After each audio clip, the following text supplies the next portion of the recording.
Hello class. Welcome back बच्चों। तो प्यारे बच्चों, स्टार्ट करते हैं नया लेक्चर। बेटा, मुझे सिर्फ आज के लेक्चर में 15 मिनट लगाने हैं और इलस्ट्रेशन नंबर 16 और 17 दोनों अभी फिनिश करने हैं। सब सामने देखेंगे, मैं लिखूंगा कुछ नहीं, बस ये डिस्कस कर रहे हैं कौन सी आइटम कहाँ जाएगी इलस्ट्रेशन नंबर 16 में।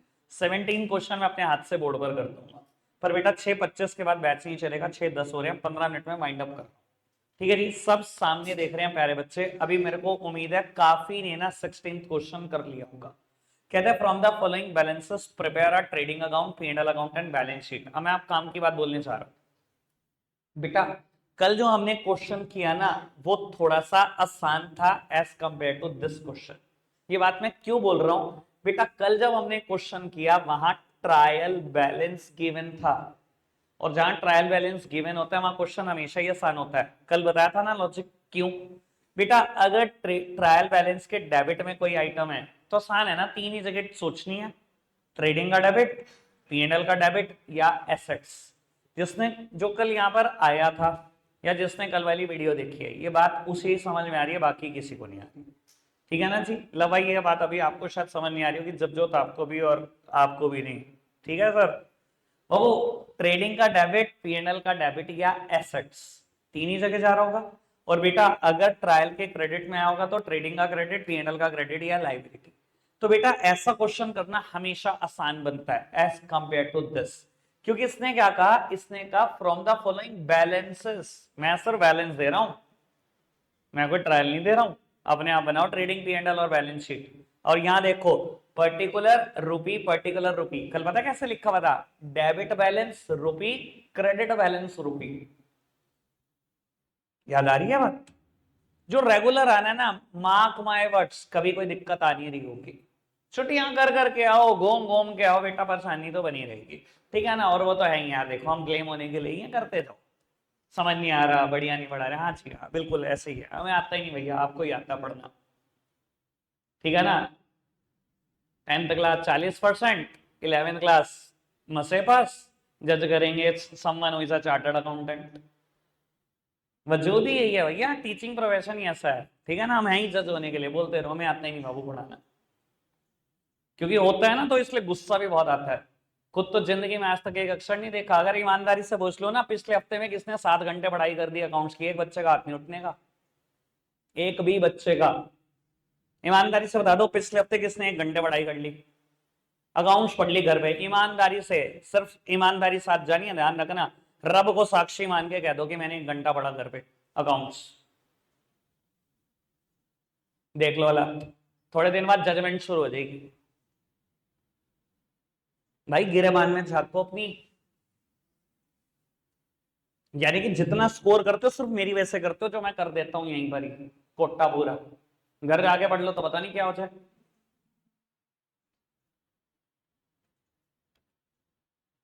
चलो जी बाबू, अब मैं फटाफट से डिस्कशन करता हूं कौन सी आइटम कहां जानी चाहिए।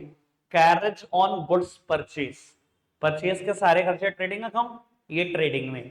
Carriage on goods sold, P&L account.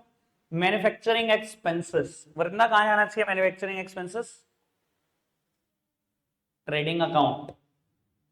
Goods purchase करने के, गुड्स को प्रोडक्शन करने के, परचेज और प्रोडक्शन के खर्चे ट्रेडिंग अकाउंट। बेटा मैन्युफैक्चरिंग कुछ और तो नहीं, प्रोडक्शन का ही तो दूसरा नाम है। प्रोडक्शन करना या मैन्युफैक्चर करना एक ही तो चीज है। परचेज और प्रोडक्शन के खर्चे ट्रेडिंग अकाउंट है बेटा। तो बाबू ये trading account, and P&L account, freight trading account. Lighting कुछ नहीं बताया कि फैक्ट्री लाइटिंग है या नहीं, P&L अकाउंट मैं तो ऑफिस का ही मान रहा हूं। कस्टमर्स अकाउंट मतलब debtors account, assets. Supplier account creditor यानी कि liability, P&L account assets, drawings. Income tax क्या है, ड्रॉइंग्स का दूसरा नाम। बेटा ऑफिस एक्सपेंसेस, P&L अकाउंट। कोई दिक्कत तो नहीं। आगे बढ़ते चलो प्यारे बच्चों। कैश इन हैंड कहां जाएगा, एसेट्स। बैंकर्स अकाउंट क्रेडिट, मतलब बैंक का अकाउंट है लेकिन है क्रेडिट वाला। समझदार को इशारा काफी।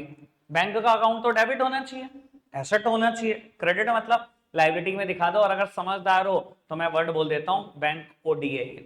अनुज भाई ने पहले ही बता दिया मुझे। ये बैंक ओवरड्राफ्ट है, यानी कि बैंक से पैसे फालतू निकालने हैं, तभी तो बैंक अकाउंट क्रेडिट पड़ा है आपका। बहुत ही बढ़िया। मोटर कार, एसेट्स, ड्राइंग्स भी दी हुई है, इनकम टैक्स भी दिया हुआ है, ड्राइंग्स भी दी हुई है, जोड़ देना दोनों को, दोनों ही ड्राइंग्स हैं। Audit fee, P and L account, plant asset, repair to plant, P and L account. अब काम की बात, स्टॉक एट द एंड, मतलब क्लोजिंग स्टॉक। बेटा अगर क्लोजिंग स्टॉक अंदर दे रखा है, ट्रायल के बैलेंसेस के तौर पर दे रखा है, सुनो जी, कल क्या था, ट्रायल बैलेंस के बाहर था, मैंने 2 जगह दिखाया था, आज ट्रायल के अंदर है, कहां जाएगा, सिर्फ एक जगह दिखाना, लॉजिक पता लग जाएगा, कल मेरा नया चैप्टर है, पहले दिन ही ये लॉजिक पता लगेगा। कहां जाएगा बेटा, ये एसेट्स में जाएगा, सिर्फ एक ही जगह दिखाना। क्यों एक ही जगह दिखाना, कल पक्का इस चीज का आंसर करने वाला हूं। Purchase less purchase return, net purchases दे रखे हैं, ट्रेडिंग के डेबिट में दिखाओ। कमीशन ऑन परचेज, परचेज से रिलेटेड खर्चा ट्रेडिंग अकाउंट में दिखाओ। Incidental trade expense, P and L account. Investment asset, interest on investment, इस इन्वेस्टमेंट पे ब्याज आ रही है, मेरी इनकम है, पी एंड एल का credit side. Capital account, liability में सबसे ऊपर sales less return, credit side, trading account में rent, P and L account, discount paid, P and L debit side, discount on purchase. ये बताओ कौन बता रहा, हाँ sir, P and L account, trading account या P and L account, trading या P and L, ध्यान रखना पी एंड एल।